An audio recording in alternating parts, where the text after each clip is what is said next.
আল্লাহ কোরআনের, কারণ কোরআনের মালিক আল্লাহ, আমরা কোরআনের খাদেম। এই কথা বলি কেন? আমরা জন, মনীষ, পাট, লেবার যাই বলে আমরা চেষ্টা করে যাচ্ছি এই জমিনে কোরআনে কারিমকে কায়েম করা। হয় যদি ভালো, না হলে আমাদের কোনো লস নেই, আমাদের বেতন আছে। বেকার 5টা পর্যন্ত ধরে আমি কাজ করি জমিনে, মালিক যেমন আমার বেতন দিয়ে দেবে 5টায়, যেহেতু জমিনের আসল মালিক আল্লাহ, আমরা তার খাদেম। এই কোরআন কারিমকে প্রতিষ্ঠার জন্য যদি সত্যি চেষ্টা চালাতে পারি, আল্লাহর কসম বিকাল 5টা মানে জীবনের শেষ দিন, জীবনের শেষ দিন আমরা বেতন পাবো, আর আমাদের বেতনের নাম হবে জান্নাত। আমরা এই আশায় আছি। সত্যি সত্যি আমাদের বিশাল বেতন অপেক্ষা করছে। কায়েম হলে তো সোনায় সোহাগা, দুনিয়াও আখিরাত। দুনিয়াও মিনি জান্নাত আল্লাহ বানিয়ে দেবে যদি এটা কায়েম হয়। আজ অনেকে জুজুর ভয় দেখাচ্ছে মেয়েদেরকে, ইসলাম যদি চলে আসে তাদেরকে কিন্তু ঘর বন্দি করে দেবে, এরকম ভয় দেখাচ্ছে না? আমির জামাত ডক্টর শফিকুর রহমান ঘোষণা দিয়েছে, জুজুর ভয় যারা দেখাচ্ছেন তাদেরকে ইসলাম যদি এ দেশে কায়েম হয়ে যায়, আল্লাহর কসম সব চাইতে বেশি নিরাপদে থাকবে মেয়ে লোকেরা। মানে গতকালকে ঘোষণা দিয়েছে, ইসলাম যদি দেশে কায়েম হয় একটা যুবক বেকার থাকবে না। ওনার কথা তো আর ওই 10 টাকা কেজি চাল খাওয়াবো এরকম কথা না, যা বলে ভেবেচিন্তে বলে। অনেকে তো বলেছিল 10 টাকা কেজি চাল খাওয়াবো, আমার মনে হয় কিয়ামতের আগে আর পারবে না। উনি বলেছে গতকালকে, এদেশে যদি সত্যি ইসলাম কায়েম হয়, প্রতিটি যুবকের কর্মসংস্থান তৈরি হবে, একটা যুবক বেকার থাকবে না। ওনার এই কথাকে আমরা বাস্তবে একটু রূপ দিতে চাই, দেখি ওনার কথাটা ঠিক থাকে কিনা। কথা বলেন কিছু কিছু মানুষ বলতে হুজুর ইসলাম যদি চলে আসে, আমি একটু আকিস বেড়ি খাই, তখন আর কি হবে? অসুবিধা। আপনি একটু ডাল খান, একটু বাবা খান, একটু লাল পানি খান, আপনার অসুবিধা নেই, আপনি খেতে পারবেন। হ্যাঁ, খেতে পারবেন। আর ভাই আপনি মসজিদে যদি প্রবেশ করেন, মসজিদের যে পরিবেশ, আপনার মনে করেন বিড়ির নেশা, সত্যি করে বলেন তো মসজিদের 4 দেওয়ালের ভেতরে আপনি বিড়ি ধরাতে পারবেন? বলেন বলেন কেন? কারণ পরিবেশটা এরকম। ইসলাম ওখানে আছে, এই জন্য পরিবেশটা আল্লাহ পুরো জান্নাত বানিয়ে দিয়েছে। 56,000 বর্গ মাইলে যদি ইসলাম চলে আসে, পুরো দেশটা হয়ে যাবে মসজিদ। আপনি যে বিড়ি খাবেন, আপনি যে ডাল খাবেন, আপনার জীবনে মনই আসবে না যে ডাল খাই।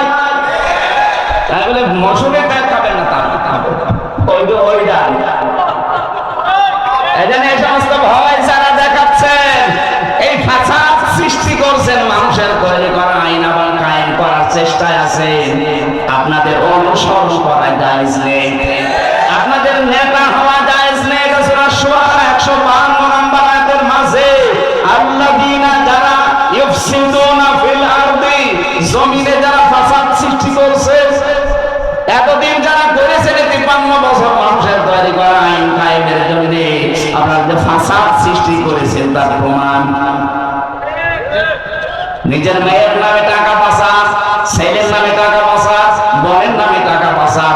যদি আল্লাহর কোরআনের বিধান থাকতো, এগুলো সব হাত কাটা হয়ে যেত, একটা হাত থাকতো না।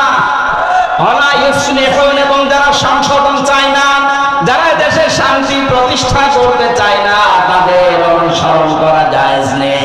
6 নাম্বার পয়েন্টে বেশি, সূরা নিসা 59 নাম্বার আয়াত, ইয়া আইয়ুহাল্লাযীনা আমানু আতিউল্লাহা ওয়া আতিউর রাসূলা ওয়া উলিল আমরি মিনকুম।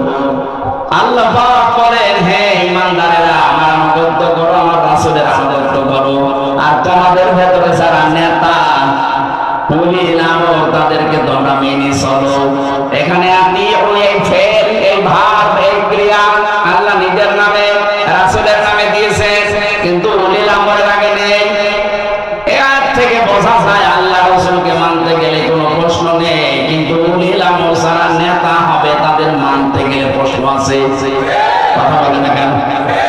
তাফসীরে মুফাসসির বলেন মানতে হবে ওই নেতাকে যে নেতা আল্লাহ রাসূলকে মেনে চলে।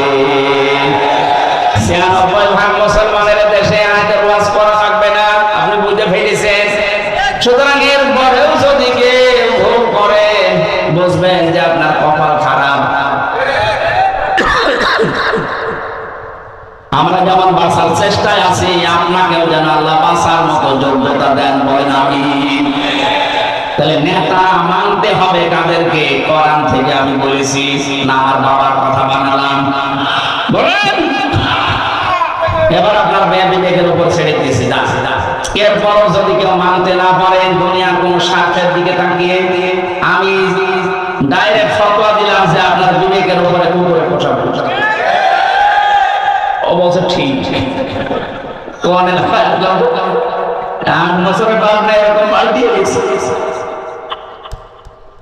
আমরা সূরা কাসাস থেকে কয়েকটা আয়াত পড়েছি, তাফসীর আকারে এবার কথা বলার চেষ্টা চালাচ্ছি।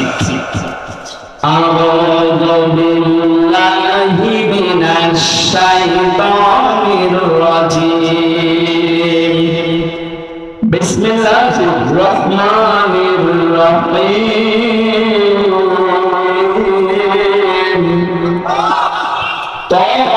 তাসিম। তিলকা আয়াতুল কিতাবিল মুবিন।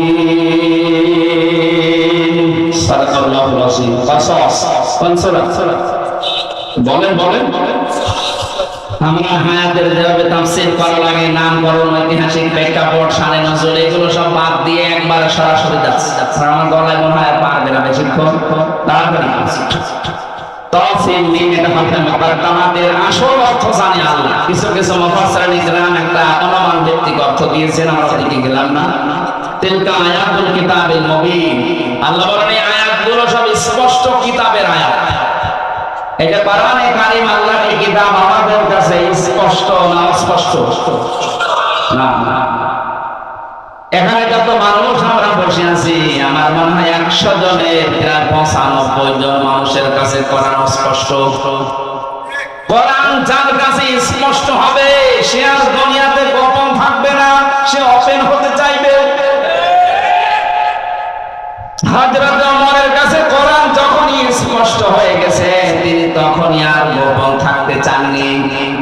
আলহামদুলিল্লাহিল্লাযী আনজালা আলা আবদিহিল কিতাবা ওয়া লাম ইয়াজআল লাহু বিওয়াজা।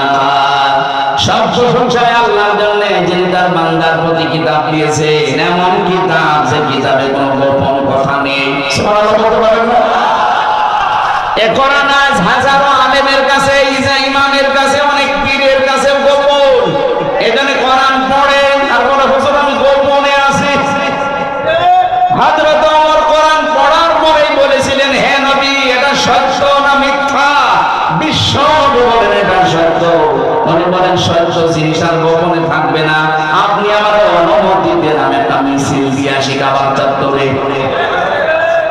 আমাদের হাদিস থেকে যেটা বাস্তবে দেখেছি, বাংলাদেশের যারা কোরআনে কারীম পড়ে আর বসে, এই মানুষগুলোকে আপনি মেরে ধরে হলো আর গোপনে রাখতে পারবেন না। এদের কত জুলুম নির্যাতন, জেল জরিমানা, ঘুম আয়না ঘর হয়ে গেল, তারপর এরা গোপনে নেই। অথচ কত ইমাম এই দেশে গোপনে ছিল। মডেল মসজিদের ইমাম তাকান, অধিকাংশ বলে হুজুর আমি আছি কিন্তু গোপনে। আমি আপনি আর কতদিন গোপনে থাকবেন? এবার একটু ওপেন হন। এটা একামতের দিনের দায়িত্বে যারা আসে, এই মানুষগুলোর উপরে সবচাইতে বেশি ঝড় এই দেশে গেছে, কিন্তু কেউ তারা গোপন না। কারণ একামতের দিনের দায়িত্ব যদি কেউ পালন করতে চায়, তারা কোরআনটা তাদের বুঝে পড়া লাগে। কথা বলে না কেন? আমি ডাক্তার শফিকুর রহমানকে দেখেছি, জেলখানায় আমার পাশে ছিলেন। পড়া কোরআন তিনি শুরু করেছেন তা না, বুঝে বুঝে পড়েছেন। অধ্যাপক মিয়াগুলা বলারকে দেখেছি, উনি শুধু কোরআন পড়েননি, কোরআন পড়ার পরে বুঝে বুঝে পড়েছেন ৬,৬৬৬ আয়াত ওনার আয়াতে আছে। যে আয়াতের সাবজেক্টে কথা বলতে বলবেন উনি কথা বলতে পারবেন। অথচ এদেশে অনেক পীর আমি পেয়েছি, আকিমুস সালাত, এতটুকুর ব্যাখ্যা করবে। আর তো যাকাত, যাকাত কি, কিভাবে আদায় করা লাগে, কার কাছে আদায় করা লাগে, কার উপরে ফরজ, যাকাত ভিত্তিক অর্থনীতি কিভাবে কায়েম করা লাগে, ওর পেটে বোম মারলে বলতে পারবে।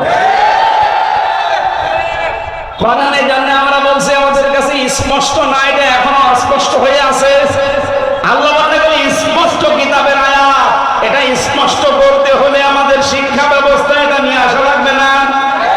বলেন 15.5 বছরের সবচাইতে বড় ষড়যন্ত্র করেছিল শিক্ষা থেকে আল্লাহ কোরআন বাদ দিয়েছিল। শান্তি মাতানো হলো, তাহলে ঠিক আছে, সরাসরি বলে নাই কোরআন চলবে না, কিন্তু এমন এমন কাজ করেছে কোরআন যেন মানুষ শুনতেও না পারে সেই ব্যবস্থাও চালিয়েছে। এরকম একটা অনুষ্ঠান আগস্টের 5 তারিখের আগে করবেন 14 জায়গায় অনুমতি নেওয়া লাগবে। 14 জায়গায় কেউ যাবেও না, কোন অনুমতিও নেবে না, শেষে বলবে যে মমতাজকে নিয়ে আয়, ফাইনটা জায়গা আনবে। এখানে আমরা এটা স্পষ্ট করতে চাই জাতির কাছে যে এর ভেতরে যা আছে কোনো গোপন কথা নেই, কোনো মারেফতের কথা নেই। আজ কত আল্লাহর ওলির নাম নিয়ে, মারেফতের নাম নিয়ে গাঁজা খাচ্ছে লালের মাজারে। আমি তো বাংলাদেশ সহ বিশ্বের বহু জায়গা ইতিহাস পড়ে দেখেছি, পৃথিবীর কোন দেশে, কোন প্রদেশে, কোন জেলায়, কোন থানায় গাঁজা খায় আর পুলিশ পাহারা দেয় পৃথিবীতে নেই। যাদের জন্য আজকে স্বাধীন হতে পারলে তাদের পরিবারগুলো আজ খবর নেই, খালি দলীয় চিন্তা নিয়ে আছে। এনার শহীদরা কোন দলের না, ওরা দেশের জাতীয় সম্পদ। 71 সালে শহীদদের যদি এত মর্যাদা দেওয়া হয়, ভাতা দেওয়া হয়, 24-এর শহীদদেরও ভাতার ব্যবস্থা করে, তারা যেন পরিবার, সমাজ এবং রাষ্ট্রের কাছে বোঝা হয়ে না থাকে। যত কোটি টাকা মারি কাটি করে পাঠিয়েছে টাকাগুলো সব নিয়ে আসেন। টাকা যদি নিয়ে আসতে না পারেন, ওদের বউ ছেলে মেয়ে সব কাজে লাগান। দরকার নিলামে তুলে দেন, দেখি কয় টাকার মেয়ে ছেলে আছে, নিয়ে আসেন। একটাও ছাড় নেই, সব কাজে লাগানো হবে রাষ্ট্রে। কারণ এইগুলো তো জালেমদের দোষ।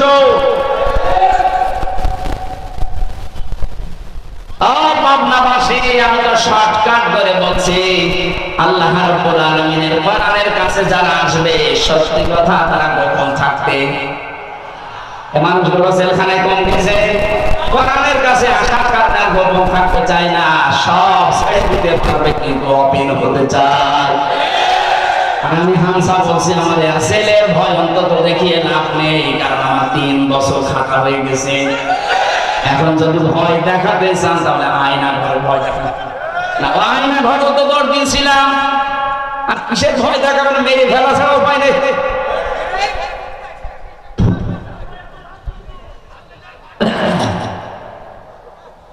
স্পষ্ট কিতাবের কথা এবার শোনাচ্ছি, শুনতে হবে, একটু শুনুন। আল্লাহ পাক বলেন, আমি তেলাওয়াত করে শোনাবো তোমাদেরকে। এই তেলাওয়াত এখন যা হবে, এটা হামজা করছে না আল্লাহ করছে? যদি বলেন না হামজা যোগ দিয়ে, আরে ভাই আমি অ্যাডভার্টাইজ করছি, আপনি যদি জানতেন আপনাকে কি আল্লাহ বলে অ্যাডভার্টাইজ করে তো।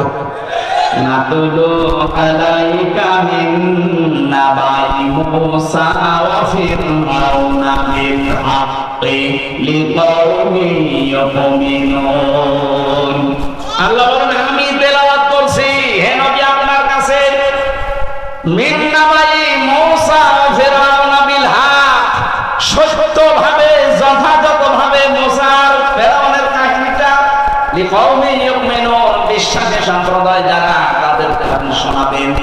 এখন যদি নবী থাকতেন, পাবনাবাসী নবী এসে কাহিনী আপনাদের শোনাতেন, নবীজি নেই, আমি নায়েবে রাসূল হিসাবে বা আল্লাহর এই তেলাওয়াত করাটা শোনাবো। আপনি দেখবেন খাপের খাপ মিলে যাচ্ছে এই বাংলাদেশের সাথে। আল্লাহ বলেন, ইন্না ফিরআউনা ফিল আরদি, অবশ্যই ফিরআউন তার নিজের দেশে বিশাল সাম্রাজ্য কায়েম করেছিল। আল্লাহ রাব্বুল আলামিনের কথার সাথে হাজার হাজার বছর পরে আপনি এই 15.5 বছর মিলান, ওই জামানায় তো ফেরাউন তার নিজের দেশে বিশাল সাম্রাজ্য কায়েম করেছিল। দিয়েছিল, একচ্ছত্র মালিকানা কায়েম করে ফেলেছিল। আমাদের দেশেও দেখলাম 15.5 বছর অনেকে একচ্ছত্র মালিকানা নিয়ে নিয়েছিল। উনি যা বলবে তাই হবে।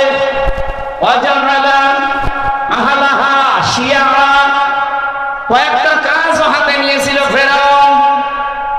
এক নম্বরে ওই দেশের ভেতরে যারা বাস করতো তাদেরকে দলে দলে বিভক্ত করে করে ছোট ছোট দল বানিয়ে দিয়েছিল। বাংলাদেশের অনেকে এই সিস্টেম দাদা বাবুদের বুদ্ধি মতো আমাদের উপরে করে দিয়েছে। আমরা মানুষ যত তার থেকে দল বেশি দেশে কে বলে, এমনও মানুষ আছে একজন 2 দল করে। তাহলে মানুষের চাইতে দল বেশি না? ফেরাউনের বুদ্ধি ছিল এইটা যে দলে বিদলে মানুষকে ছোট ছোট ভাগ করে দাও। এমনও দল এই বাংলাদেশে আছে, শুধু সভাপতি আর সেক্রেটারি আছে।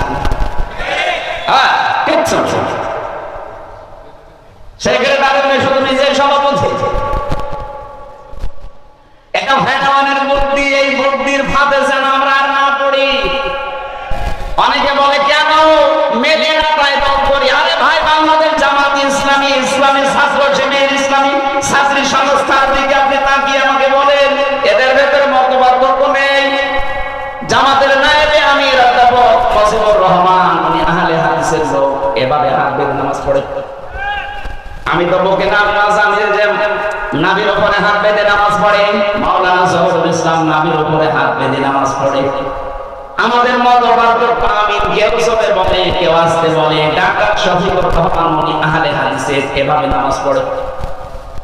কিন্তু একটা বিষয় আমরা বাংলাদেশে সব এক, যে আমরা দ্বীন কায়েম করবো, এখানে কোনো ফতোয়াবাজি চলবে না। অথচ এইটা নিয়ে আহলে হাদিসের ভেতরে দেখেন 7 দল। বাকি ইসলামী দলগুলো আমি নাম নিলাম না। এত দল বিদলে বিভক্ত করার পেছনে আমার দাদারা দায়ী। ওনারা চেষ্টা করেছে আমরা যেন এভাবে দল বিদলে বিভক্ত হয়ে আলাদা আলাদা হয়ে থাকি, আর মাঝখান থেকে আমাদের মাথার উপরে কাটার ভাঙা খাবে। সাথীর লোক এখন কিন্তু বুঝে ফেলেছে যে না, আর কাঁঠাল আমরা খেতে দেব না। মাওলানা মামুনুল হক আমার সাথে 3 বছর একবারে ছিলেন পাশের ঘরে।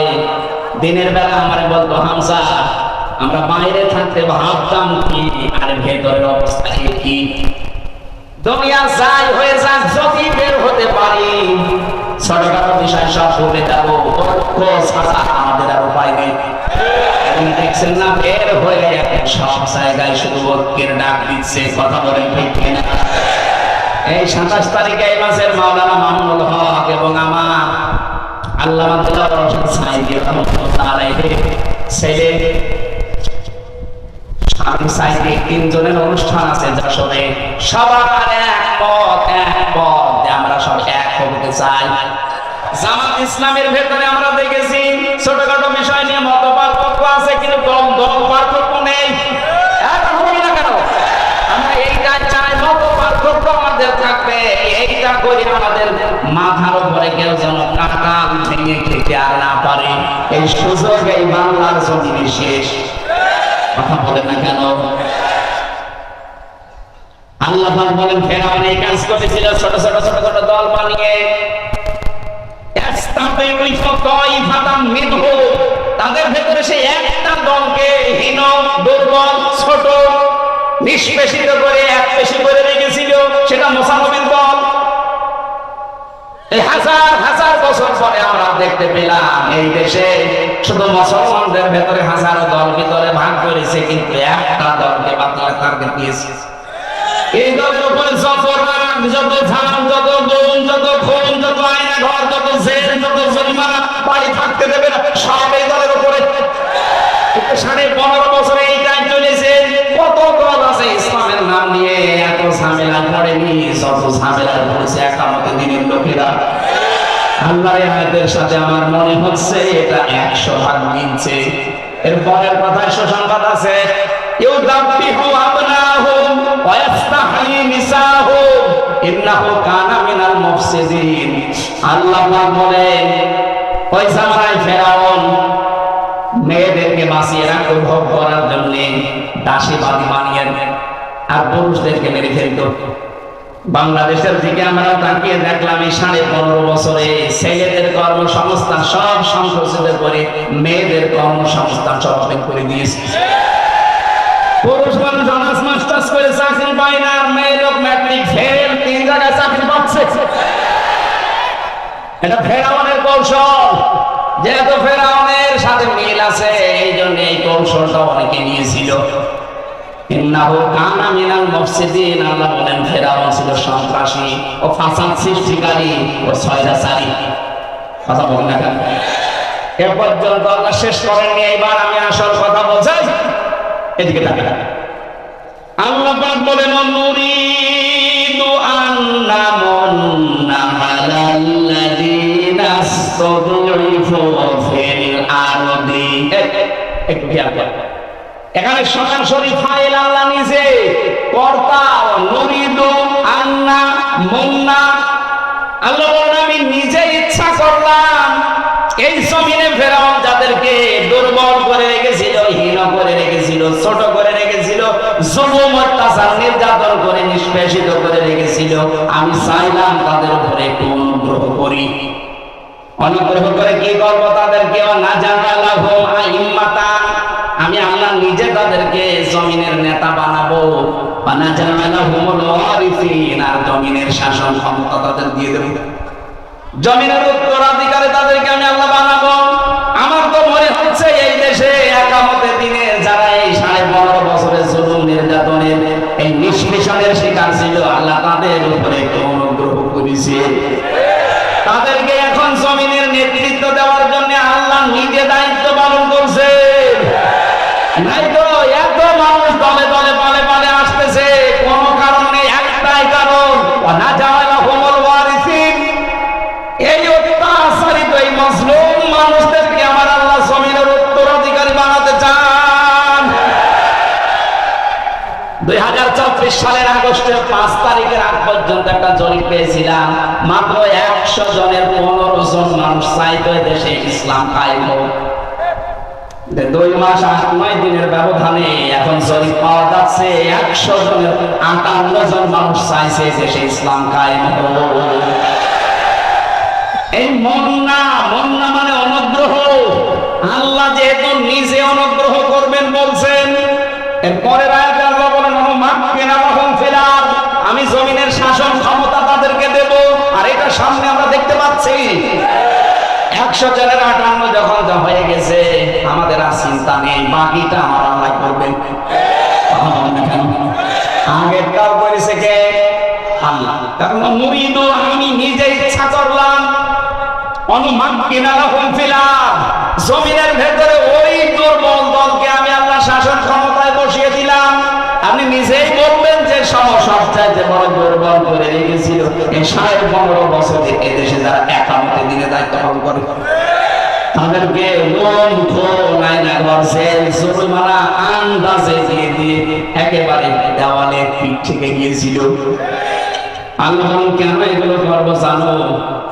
অনুরিয়া ফিরআউনা ওয়া হামানা ওয়া জুনুদাহুমা মিনহুম মা কানু ইয়াহদারুন। আমি ফিরআউনকে, হামানকে আর ওদের যে দল বলছে ওই সৈন্য বাহিনীকে আমি আল্লাহ দেখাতে চাই যে বিষয়ে তারা সবচাইতে ভয়ে থাকতো, আতঙ্কে থাকতো। এই 15.5 বছরে কত ইসলামের নাম বলা লোক আছে, কারো বাধা বিপত্তি দূরের কথা, কাউকে নিয়ে বাতিলের ভয় ছিল না। একটাই ভয় ছিল এই দেশে যারা দিন কায়েম করতে চায় তাদের। সুতরাং আপনারা যারা ভয় করতেন, আল্লাহ ওইটা উল্টিয়ে দেবেন। আল্লাহ দেখতে চান আপনারা যারা ভয় করেছেন, যারা আশঙ্কা করতেন এরা যদি আসে তাহলে সব উল্টিয়ে যাবে, সেইটাই আল্লাহ দেখাবেন। আর দেখানোর রাস্তা সামনে তৈরি হয়ে গেছে। আমরা যদি ছোটখাটো কেউ মুনাফিক থাকি, এটা ছেড়ে দিয়ে যারা দিন কায়েমের রাস্তায় আছে, আল্লাহ যেটা চাচ্ছে আপনি বাধা দিয়েও পারবেন না। যা আল্লাহ চাই তিনি করবেন, সুতরাং বাধা দিয়ে যেহেতু পারা যাবে না, ফিরে আসেন, নিজের কপালে আগুন লাগাবেন না। সামনে আমরা দেখতে চাই এই দেশে কালেমার পতাকা উড়ে উঠছে। পাখি যতগুলো স্বপ্ন দেখেছিল সব আমরা দেখতে পেলাম বাস্তব। উনি বলেছিলেন এই দেশে জালেমরা ইঁদুরের গর্ত পাবে না, পাচ্ছে না। কথা বলেন না কেন? উনি বলেছিলেন 12 কোটি মানুষের শুধু ঝাঁকা দেবে, গোড়া ধরে দিল্লি গিয়ে পড়বা, ঠিক তাই বলেছেন। উনার একটা স্বপ্ন ছিল জালেমদের নাকের ডগায় কালেমার পতাকা দেশে পথ করে উঠবে। এই স্বপ্নটা সামনে বাকি আছে। আমরা এই স্বপ্নটা বাস্তবায়নে করতে চাই। এবার নবছর বাবা চালালো, স্বামী চালালো, চাচা চালিয়েছে, ভাবি চালিয়েছে, বউ চালিয়েছে, এখন শুধু বাকি আছে এইটা দিয়ে চললে কেমন দেখা যায়। কথা বলে না কেন? আমার বড় ইচ্ছা জীবনে সবচাইতে বড় সাধ যে পারানি কালিম দিয়ে দেশ চললে কেমন দেখা যায় একটু দেখে মরতে চাই। আল্লাহ বলে আমার স্বপ্ন সার্থক করুন। সত্যি কথা বলছি, এটা যদি কায়েম হয়ে যায় আর আন্তর্জাতিক যে ষড়যন্ত্র গুলো চলছে এটা আমার আল্লাহ দেখবে। আমরা শুধু আমাদের ইমানের উপরে টিকে থাকার চেষ্টা চালাই। ওয়ালা তাহিনু ওয়ালা তাহজানু ওয়া আনতুমুল আ'লাউনা ইন কুনতুম মুমিনিন। কোনো ভয় নেই, কোনো চিন্তা নেই, বিজয় আমরাই হব যদি আমরা মুমিন হতে পারি।